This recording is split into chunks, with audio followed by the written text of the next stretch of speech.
Bonjour à toutes et à tous. Merci d'avoir été très nombreux à me suivre sur ma chaîne YouTube où je m'exprime sur tout ce qui se passe dans le monde. J'ai fait pas mal de vidéos sur l'Espagne. J'ai fait des vidéos sur le Sénégal. J'ai fait des vidéos sur le franc CFA.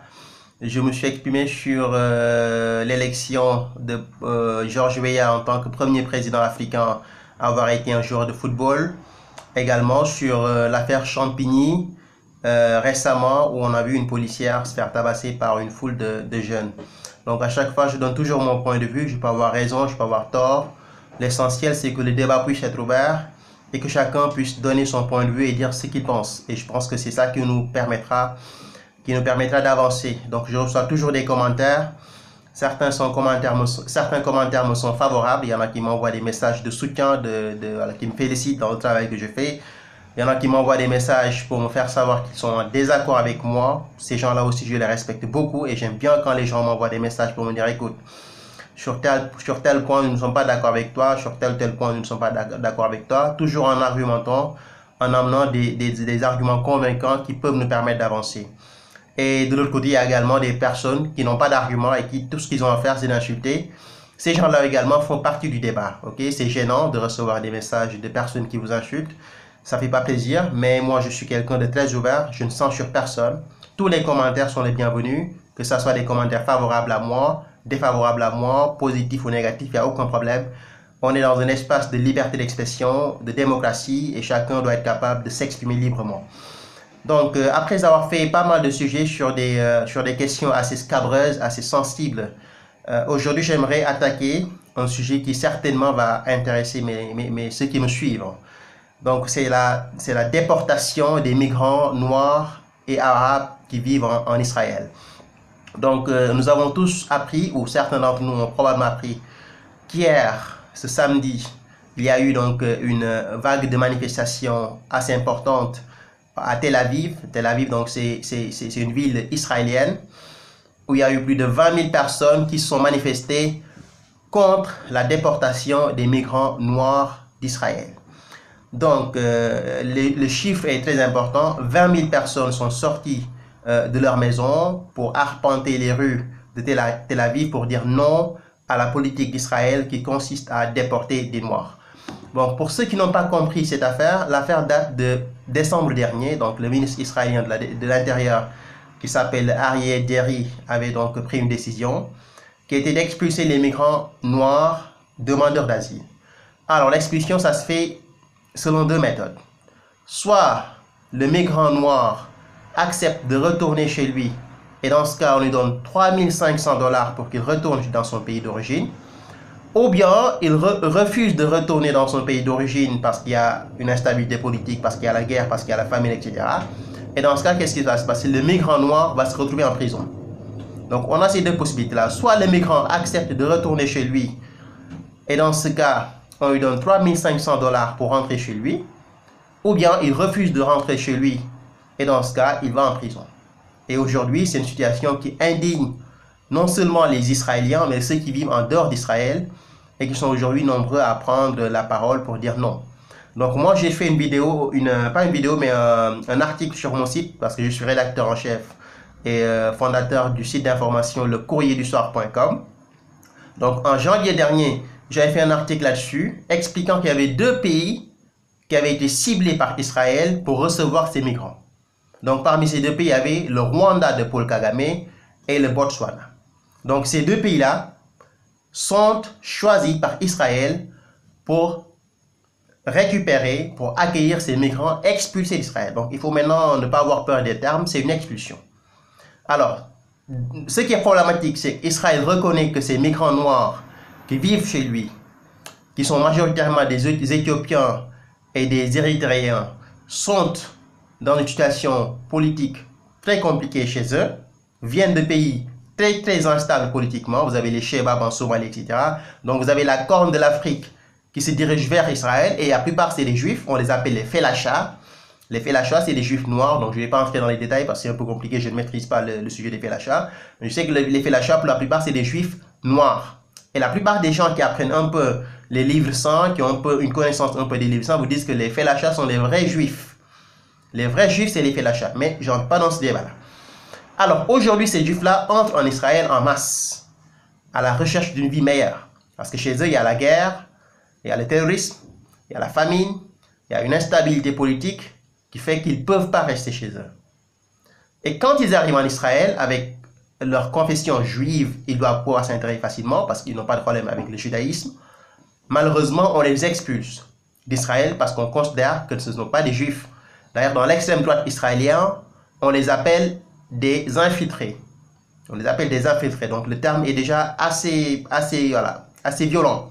Quand des gens quittent leur pays en venant chez vous, en essayant de chercher une vie meilleure, vous ne les traitez pas comme des humains, vous les traitez tous les noms, et au-delà de cela, on les appelle des infiltrés. C'est-à-dire qu'ils viennent infiltrer, s'infiltrer en Israël pour peut-être créer des problèmes, etc. Je ne sais pas pourquoi. Alors le 10 janvier, j'ai fait un article sur le même sujet, parce qu'il y avait une révélation qui avait été faite par le média israélien Haaretz. Donc Haaretz, c'est un média de gauche, qui est très critique au gouvernement de Benjamin Netanyahu, le Likoud, donc le parti Likoud, qui nous avait dit que d'ailleurs, pour faciliter l'expulsion de ces migrants, Israël avait recruté une centaine de personnes et chaque personne avait un salaire de 8 700 $. C'est beaucoup, hein? 8 700 $ à des citoyens israéliens pouvant faciliter l'expulsion des migrants. Donc ça veut dire que le projet est très sérieux en Israël. Le gouvernement israélien ne rigole pas.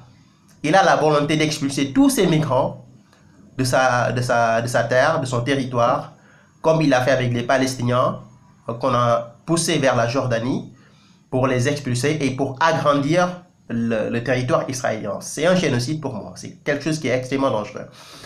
Alors, ceci me mène à me poser la question de savoir si Israël n'est pas un État raciste. Je ne sais pas. Je ne confirme rien du tout, mais je me pose la question. J'ai parlé tout à l'heure des Palestiniens qui ont été expulsés de certains endroits de la Cisjordanie vers la Jordanie. Donc, ils ont tous été expulsés à travers des guerres qui sont produites ces dernières années. Donc, la récente guerre a été celle de 2014, l'opération Bordure Protectrice, où on a vu beaucoup d'Israéliens, de l'armée israélienne, donc qui s'est acharnée sur cette partie du peuple palestinien, sur cette partie du territoire palestinien, pour pousser les Palestiniens vers la Jordanie, pour les expulser de leur terre et ensuite pour coloniser ces terres-là. Aujourd'hui, il y a un projet, depuis l'arrivée de Netanyahou, il y a beaucoup de projets de colonisation mis en place par le gouvernement du Likoud qui consiste à pousser les Palestiniens vers des pays frontaliers et occuper ces terres-là. Donc pour agrandir Israël, ce qu'on appelle le projet du Grand Israël. Je ne rentre pas dans ces détails-là. Alors, on expulse les Palestiniens, on expulse les Noirs qui sont des migrants qui viennent chercher une vie meilleure.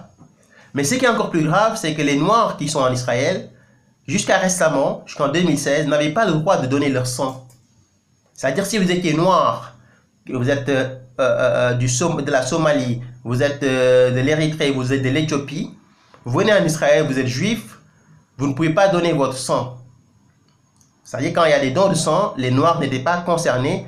Donc on est en face d'un État qui, à mon avis, est un État qui est raciste et racialiste, qui ne veut pas que des Noirs se mélangent avec des Blancs, qui ne veut pas qu'il y ait un mélange entre Noirs et Blancs, ce qui pourrait donner ultérieurement un métissage. Donc Israël ne veut pas de ce métissage-là. Donc Israël est, à mon avis, un État qui est devenu aujourd'hui un État racialiste, ou bien qui pratique une politique racialiste. Je ne dis pas que tous les Israéliens sont des racistes, mais le gouvernement actuel qui promeut cette politique, pour moi, est un gouvernement qui est en train de promouvoir une politique qui est extrêmement dangereuse. Et ce qui est encore plus dangereux, c'est que vous avez dans la classe politique juive, pas juive dans la classe politique, non, mais dans la classe, dans la classe religieuse juive, vous avez des rabbins qui tiennent un discours extrêmement dangereux, un discours périlleux. Il y a un rabbin qui s'appelle David Lowe, donc j'ai noté son nom ici. Lui, il dit qu'il est favorable à l'expulsion des migrants, mais uniquement les migrants qui sont des hommes et des célibataires. Donc c'est ce que nous dit David Lowe, hein. C'est un chef rabbin, donc c'est l'un des rabbins les plus respectés d'Israël. Il s'appelle David Lowe, L-A-U, qui nous dit qu'il est favorable à l'expulsion des migrants qui sont présents sur le sol israélien, mais uniquement les migrants noirs et qui sont célibataires. Donc ce que cela sous-entend, c'est quoi? C'est que lui, Monsieur Lowe, David Lowe, qui est un rabbin, ne veut pas que ces migrants noirs célibataires se marient demain avec des Israéliens blancs ou blanches. Pour lui, ça pose un problème. Mais il ne peut pas le dire ainsi, parce qu'il serait attaqué de toutes parts, il serait considéré comme raciste. Donc il dit tous les migrants noirs célibataires doivent quitter Israël pour les empêcher de se marier avec des femmes blanches israéliennes et ainsi de participer à un métissage de la population israélienne. Ce qui est en train de se passer en Israël, c'est extrêmement dangereux. J'aurais pu ne pas en parler, j'aurais pu passer à autre chose parce que je pense que la question des demandeurs d'asile, la question des migrants aujourd'hui est devenue une question extrêmement internationale, qui est devenue une question universelle. Dans tous les pays, on a ce problème-là. Aux États-Unis, on a le travel ban qui a été mis en place par Donald Trump pour expulser tous les gens qui sont aux États-Unis. Il avait même menacé d'expulser les Dreamers. Okay? Il y a beaucoup d'expulsions aux États-Unis. En France, il y a une loi qui a été mise en place par Gérard Collomb, le ministre français de l'Intérieur, et qui pose problème. Je n'ai pas eu la chance de regarder encore la loi, mais je sais que dans la classe politique, il y a eu beaucoup d'indignation. Vous allez en Italie, vous allez en Espagne, il y a une vague d'expulsion de migrants qui est sans précédent. Donc quand ça se passe en Israël, c'est pas un problème. Mais vous savez pourquoi j'en parle? C'est parce que l'Israël a une histoire qui est un peu proche de celle de ces migrants-là. Israël a connu la déportation. Israël a connu les camps de concentration. Israël a connu l'Holocauste. Israël a connu Auschwitz. Israël a connu les pires atrocités que l'humanité n'ait jamais connues durant la Seconde Guerre mondiale. C'est un peuple qui a souffert. C'est un peuple qui a été déporté. C'est un peuple qui a été massacré. C'est un peuple qui a été piétiné. C'est un peuple les Israéliens, les Juifs étaient obligés de se cacher pour éviter, pour échapper à l'humiliation. Ils ont vécu cela. Et c'est pourquoi j'ai beaucoup de respect pour les Juifs, pour ce qu'ils ont vécu, pour les moments difficiles qu'ils ont vécu dans l'histoire. Et quand aujourd'hui, ce même peuple juif fait vivre ces mêmes atrocités à des Noirs, à des Palestiniens, je pense qu'il y a un problème. Moi, je me dis que les Israéliens d'aujourd'hui, en tout cas ceux qui dirigent Israël, je parle de Benjamin Netanyahu, je parle de Avigdor Lieberman, le ministre de l'Extérieur, le ministre de la Défense, je parle de Tzipi Livni, ok, je parle de Ariel Deri, de tous ces hommes politiques qui aujourd'hui ont une parole qui est écoutée par tous les peuples, par tous les Israéliens. Je pense que ces gens-là ont une mémoire très courte. Très courte. Parce qu'il faut juste regarder un peu l'histoire d'Israël pour se rendre compte que la décision d'Israël d'expulser ces Noirs et ces Arabes hors de ses terres, hors de son territoire, est une décision qui est vraiment une honte pour l'humanité. Et voilà pourquoi j'en parle aujourd'hui. Ce qui est intéressant, c'est que tous les Israéliens ne sont pas comme ça, je l'ai dit. Hein. Aujourd'hui, j'ai lu un article très intéressant, c'est un édito qui a été fait par un journal américain qui s'appelle The Bloomberg. Donc, il a fait un édito qui s'appelle Israel Conscious and 35,000 Migrants. Donc, c'est un édito qui a été écrit par un journaliste qui s'appelle Daniel Gordis. Et l'éditorial s'intitule Israel Conscious and 35,000 Migrants. Donc, la conscience israélienne et les 35 000 migrants. Donc, dans son article, dans son édito, qui est très intéressant d'ailleurs, il y a une partie où il cite des survivants de l'Holocauste qui se posent des problèmes, qui se posent des questions, qui se disent, écoute, on n'avait jamais imaginé dans notre vie, nous qui avons vécu l'Holocauste, qu'un jour, nous allons faire subir à ces migrants noirs et arabes une situation pareille. Parce qu'eux, ils ont vécu sur l'Holocauste. Ils ont dû se cacher pour fuir l'extermination.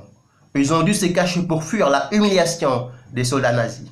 Ils ont dû se cacher pour fuir la déportation vers l'Europe de l'Est. Et ces gens-là qui aujourd'hui vivent en Israël et voient comment les Noirs et les quelques minorités palestiniennes sont traités en Israël se disent, écoute, il y a un problème.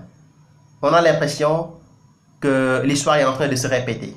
On pensait que ceci était fini, que la déportation, l'extermination, l'humiliation des gens à cause de leur couleur de peau, à cause de leur orientation, etc. était fini. Aujourd'hui, on est en train de revivre ce même cauchemar. Notre État, l'État israélien, est en train aujourd'hui d'expulser des Noirs parce qu'ils sont Noirs.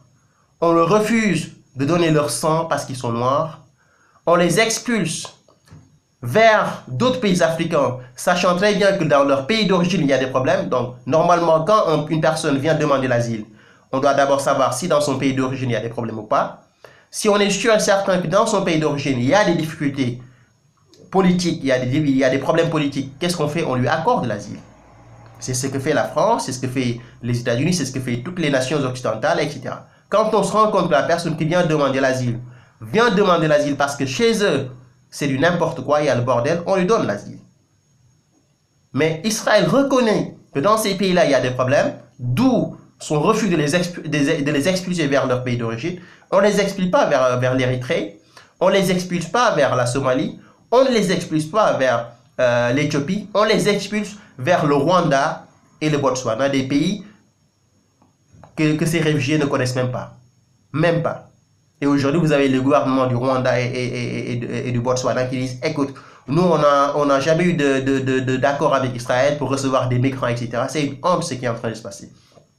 Et ce qui me fait mal dans cette affaire, c'est qu'il y a très peu de réactions de la part de la communauté internationale.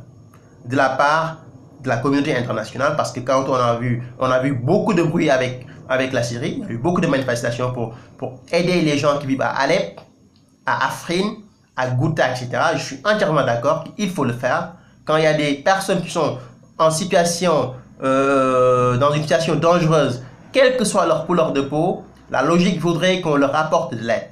Qu'ils soient noirs, blancs, arabes, jaunes, etc. Quand c'est des Rohingyas qui sont attaqués, tout le monde en parle, il faut en parler. Moi, j'ai fait des articles là-dessus, il faut en parler. Mais quand c'est des noirs et des arabes qui sont expulsés de la terre d'Israël par un gouvernement raciste qui est le gouvernement du Likoud de Benjamin Netanyahu, ça pose un problème. D'ailleurs, je me demande même si Netanyahu va rester longtemps au pouvoir, parce que là, on sent qu'il est vraiment à la fin de sa carrière politique. Hein. Il est empêtré dans une affaire de scandale. Et là, la situation est extrêmement compliquée pour lui. Et d'ailleurs, dans les médias israéliens, je parle de Ynet News, je parle de Jerusalem Post, je parle de Haaretz, et je parle d'autres médias, de Times of Israel. On pense que dans certaines analyses de certains spécialistes, on prédit la fin de Netanyahou. Mais ce qui me fait mal dans cette affaire, c'est que Netanyahou va bientôt quitter Israël, le pouvoir, mais en laissant un pays totalement divisé. Vous avez aujourd'hui 20 000 Israéliens. 20 000 Israéliens. Israël, ce n'est pas un grand pays, hein, c'est un tout petit pays. Donc si vous avez une manifestation qui fait plus de 20 000 personnes, ça veut dire que c'est important. Vous avez plus de 20 000 Israéliens qui disent non à la déportation des Noirs parce qu'ils sont noirs et parce qu'ils sont africains, subsahariens. On ne veut pas de ces gens-là chez eux. Vous avez une extrême droite israélienne qui tient un discours extrêmement périlleux en qualifiant ces gens-là d'infiltrés, en les considérant comme des infiltrés. Ce ne sont pas des Israéliens, ils viennent ici nous infiltrer. Le terme infiltré me fait mal, ça me fait très mal. Et qu'est-ce qui se passe? Vous avez l'Union africaine et les pays africains, il ne faut absolument rien du tout. Pour l'instant, il n'y a pas beaucoup de réactions en Afrique. Pour la Libye, il a fallu que les médias mainstream en parlent pour que tout le monde réagisse. J'ai fait un article sur la vente d'esclaves en Libye en juin dernier, juin 2017, août, septembre, octobre. Il a fallu novembre presque, au moment où il y a les grands médias mainstream qui commencent à parler de vente d'esclaves pour que tout le monde se réveille en disant, écoute, ça ne peut plus marcher comme ça, il faudra qu'on essaye de régler la situation, on va créer des associations pour faire des marches, etc. On est toujours en train de dormir jusqu'à ce que le danger arrive pour se réveiller et pour dire, écoute, il faut qu'on fasse quelque chose. Aujourd'hui, des Noirs africains sont en train de vivre l'humiliation, la déportation, le meurtre, parce que certains d'entre eux ont été tués récemment par des jeunes Israéliens de l'extrême droite. Et il n'y a personne qui dit absolument rien du tout en Afrique. Aujourd'hui, il y a très peu d'Africains qui réagissent par rapport à ce qui se passe en Israël. Et il y a très peu de gouvernements africains qui réagissent à ce qui se passe en Israël. Et ce qui est encore plus grave, c'est que vous avez des États fourbes, voyous, comme le Botswana, comme le Rwanda, qui coopèrent avec Israël, qui leur donnent un peu d'argent, Israël leur donne un peu d'argent pour qu'ils récupèrent en masse ces migrants-là. Qu'est-ce qu'il va leur donner? Du travail? Je ne pense pas. C'est des pays qui sont totalement faillis. Est-ce qu'il va leur améliorer leur quotidien? Je ne pense pas. On va les accueillir, on va les mettre dans la rue et on va encaisser l'argent de ces migrants-là, on va mettre dans les poches. C'est honteux ce qui se passe en Afrique. C'est honteux. Et aujourd'hui, je pense que tous les Africains doivent se réveiller pour dire non à ce qui se passe on n'a rien contre l'expulsion des migrants, mais que ça se fasse de manière humanitaire, humaine, pardon. Que les gens là qui sont expulsés soient expulsés de manière digne. Mais quand on dit à une personne, on te donne un ultimatum de 3 mois, donc d'ici mars, il faudra que tu quittes le pays, ou bien c'est la prison. Et aujourd'hui, il y en a qui sont en prison à cause de cela, parce qu'ils ne veulent pas retourner chez eux, ils sont en danger chez eux. Ils ne peuvent pas être expulsés d'Israël, donc qu'est-ce qu'on fait? On les met en tôle. Ils sont en prison aujourd'hui. Et ça, pour moi, c'est un crime contre l'humanité que chacun d'entre nous ici doit avoir le courage de dénoncer. Et que ça soit très clair, je ne suis pas antisémite, je sais qu'aujourd'hui, tous les gens qui osent s'attaquer à la politique d'Israël deviennent immédiatement des antisémites. Je n'ai rien contre le peuple d'Israël. C'est un peuple qui a souffert. C'est un peuple qui a connu des moments extrêmement difficiles dans l'histoire. L'Holocauste, Auschwitz, les camps de concentration, etc., etc. Mais je trouve indigne que ce même peuple fasse subir à d'autres ce qu'il a subi dans le passé. Pour moi, c'est quelque chose qui est inexplicable, qui est incohérent. Et à mon avis, il faudra que chacun d'entre nous fasse quelque chose. Donc, si c'était un autre pays, j'aurais pu ne pas ouvrir ma gueule. Mais quand ça se passe en Israël, avec ce qu'on a connu dans l'histoire israélienne, je pense que ça pose un problème. Ça pose un problème. Et voilà pourquoi j'en parle. Et j'attire l'attention de tous les Africains qui me regardent à se réveiller et à savoir que au-delà de la Libye, il y a aussi un autre pays africain qui s'appelle Israël, où des Noirs sont aujourd'hui déportés comme des esclaves, sont traités comme des esclaves, où ils ne peuvent même pas donner leur sang à cause de leur couleur de peau, et où aujourd'hui également il y a une minorité d'Arabes qui sont souvent des Palestiniens, qui sont également déportés de leur terre et qui sont poussés vers d'autres pays où ils vont vivre le calvaire. Merci à toutes et à tous. J'espère que vous allez m'envoyer des messages pour cette vidéo, pour qu'on essaye de continuer le débat. Et puis voilà, je serai là toujours pour donner mon point de vue par rapport à ce qui se passe dans le monde, que ce soit en Afrique, que ce soit en Occident, que ce soit dans d'autres pays du monde. Il faudra qu'on essaye de profiter des réseaux sociaux pour nous exprimer, pour dire ce qu'on pense et pour essayer de faire bouger les choses. C'est exactement ce que je suis en train de faire ici. Je ne viens pas pour donner des leçons. Au contraire, je viens ici pour apprendre beaucoup de vous et j'espère que cette fois-ci, le débat nous permettra un peu d'avancer. Merci à toutes et à tous. Je vous souhaite un très bon dimanche, un très bon dimanche et j'espère qu'on se reverra très bientôt. Au revoir.